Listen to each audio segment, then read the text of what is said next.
maanta ay tahay bisha 7 Juun 2012 waxa garoonka Garoole lagu qabtay magaalada Boorama ciyaar dhex maraysa labada kooxood ee ku kala ciyaaraya kooxda wadajir Boorama iyo kooxda Lazio ee ka socota Djibouti Jamhuuriyadda Djibouti maanta oo lagu xusayo Jamhuuriyadda Djibouti ku dheegan tahay 7 Juun munaasabada darteed ay reer Boorama kooxda ka socota Djibouti ku wada ciyaareen ciyaartan waxa lagu talagalay markaa in reer Boorama iyo reer Djibouti ay ku wada ciyaaraan halkan garoonka Garoole maadaama hore ugu soo wada ciyaareen Jamhuuriyadda Djibouti xulka qaranka gobolka Awdal iyo xulka gobolka Djibouti haddaba munaasabadan waxay noo joogaa odayaal reer Djibouti ah iyo kuwa reer Boorama waliba waxa ka mid ah dhalinyaradii gobolka u ciyaar jirtay gobolka Awdal iyagoo halkaas doona waxa ku soo dhaweyn la markuu koowaad odayga ka socda reer Boorama oo ah Abubakar Sheekh Xuseen oo ku hadli doona odayaasha Boorama oo Shiina Dheere qalin fadal Shiina bismillaahir rahmaanir rahiim halkani oo ku suganay waa garoonka degmada Boorama ee gobolka Awdal waxaan ku xusaynaa labada munaasabadood ee ka soo kala wareegay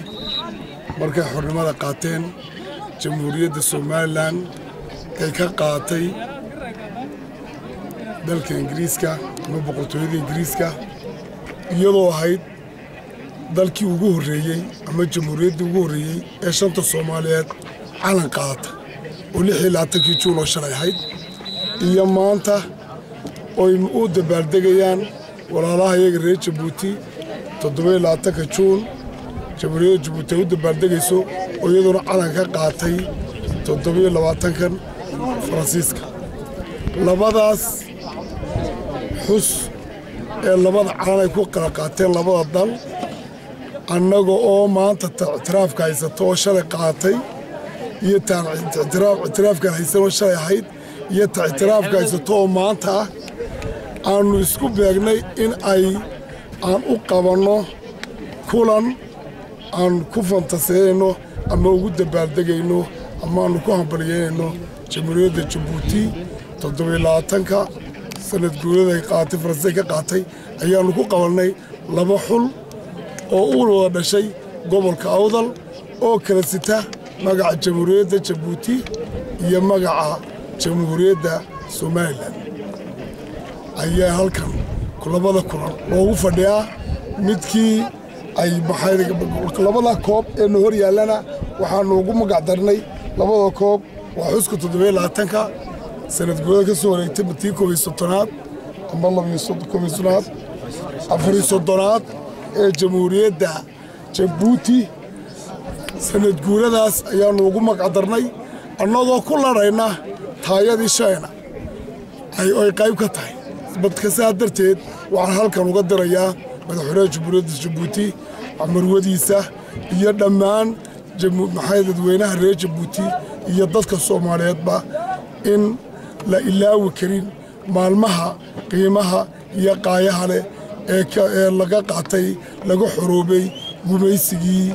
dhulka xukumayay maantana inagoo xor ah aynu u dabaaldegayno gobonnimadeena ay ka soo wareegtay 34 Jamhuuriyadda Soomaalilandna ay ka soo wareegtay 51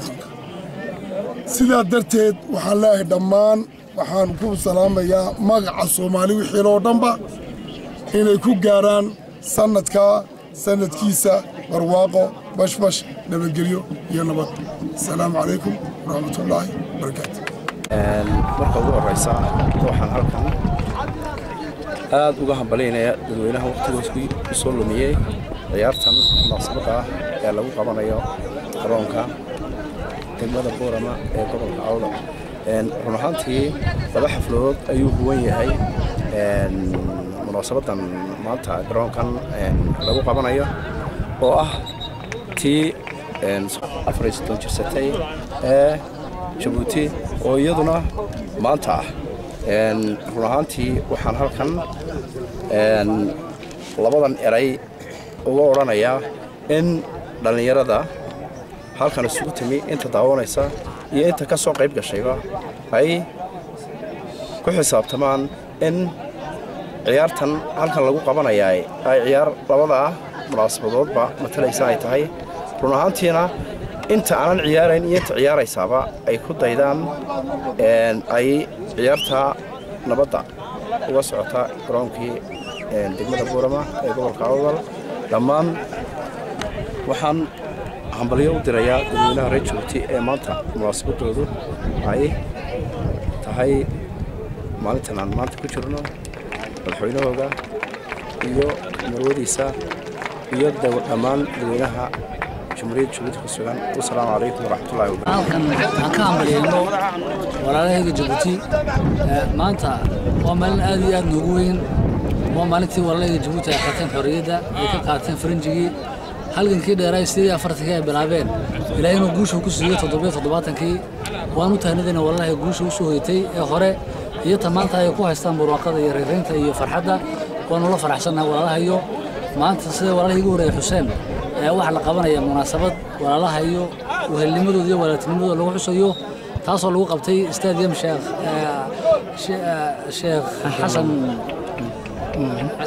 Xasan Muumin maanta waxa ay tahay maalin aad iyo aad farxad u leh maalin la soo koobi karin farxadda walaalaha la qaybsanayo waxaan halkan ka salaamayaa madaxweynaha qaaliga iyo marwadiisa iyo dhammaan walaalahayga reer Jabuuti waxa kaloo salaan qaaliga gaarsiinaya walaalka nala magaca ee isboortiga u soo kordhay dhalinyarta ah inuu isaguna uu noqdo mid u dhashay ummadda Soomaaliyeed dhamaanteed meel kasta joogaan isagoo reer Jabuuti adan uu noqdo in Soomaaliyeed oo meel kasta Soomaaliyeed joogto uu ka qayb qaato oo ma taqaan uu noqdo mid walaalaha Soomaaliyeed iftiin soo baxay uu noqdo waana salaamin mar labaad mar saddexaad marwada iyo madaxweynaha iyo dhammaan walaalahayga Jabuuti assalaamu calaykum waraxmatullaahi halkan waxaan ugu horeyn horta ka salaameynaa مجتمع غير جيبوتي لما أنتم وجوه الرئيس مدحوينها دلكا مدن إسماعيل عمر جيل هي مرودي شرفت له هي دمان حكومة هي شعب غير جيبوتي وقمتي ما أنت أو تهي مالن قالية أي تهينا ما أنتي أي حرية دولة تام كاهلين يبغوا مريض باتوين بدن أو بيجلو دادي دادو بنتين دادنا وداوامين دادنا مروجة أو ده جلش وجرين مركا أنا نقول وحنا على سنين كقيب قادنا هدان هاي قبل كأودل بهدي بعيارها هنا كقيب قادنا qaab ciyaareed uga qayb qaadano ciyaartan imika xaggan dhabarkayga ka muuqatay waxa weeyaan ciyaar aan ugu talagalnay inaan ugu mahadnaqno ummadda reer Jabuuti ee u soo kadeedantay ee u soo rafaaday sida iska qaadi lahayd heeriyadii gumaysiga Faransiiska ay waqtigan oo kale ku guuleysteen muddo laga joogo 4 sano marka aan baliyaan u diraynaa intii dhimatay waaga ku dhimatayna waxaan leenahay ilaahay naxariistii jannada ka waraabiyo intii ku dhaawacantayna sharaf iyo magac bay ku leeyihiin dalkoodii intii aan soo gaarin waxaan jecelnahay in hadii jeer la baro oo la tusaaleeyo loo sheego in ay dalkan dad u soo dhinteen markaan wadaan gobolkan ka mid nahay maamulkeeda baxda ciyaaraha qaab ciyaareedkaas aan jeclaysan inaan uga qayb qaadano una dirno halka salaan uga dirno dhammaan reer Jabuuti iyo madaxdeeda oo dhammaantood soo wata marka taasaan horta u qabanay ahay ujeedada ugu weyn ciyaartan u qabanay raxiim anigoo محمد حسن سعيد oo dhalinyarta reer Jabuuti ee u soo xaga baxday gobolkan Awdal aad iyo aad baan ugu mahadnaqayaa walaalahayga soo qaban qaabiyay ciyaartan oo sidoo walaalkayba hore u sheegay xusitaan goortii aan qaadanay aan ku xorownay isticmaalkii Faransiiska oo aad iyo aad noo dhibaateyn jiray haddaan nahay ummadda shacbiga Jabuuti taana ilaahay mahadi weeyaan oo maanta madaxweynaha mudan Ismaaciil Cumar Geelle oo horumarka u saaxiibka ah had iyo jeer oo doonaya caalamkaba inuu ka dhigo caalam aad iyo aad horumar leh haddana dhalinyarta u soo xaga baxday waxa leenahay aad iyo aad baan ugu mahadnaqaynaa iyo xukuumadda iyo golaha baarlamaanka jadiidka oo soo dhisay waxa leenahay horumar wanaagsan annagu meel kasta oo joognana waanu taageersanahay ummadayda xasan ciise shabakada wararka Sal News magaalada Boorama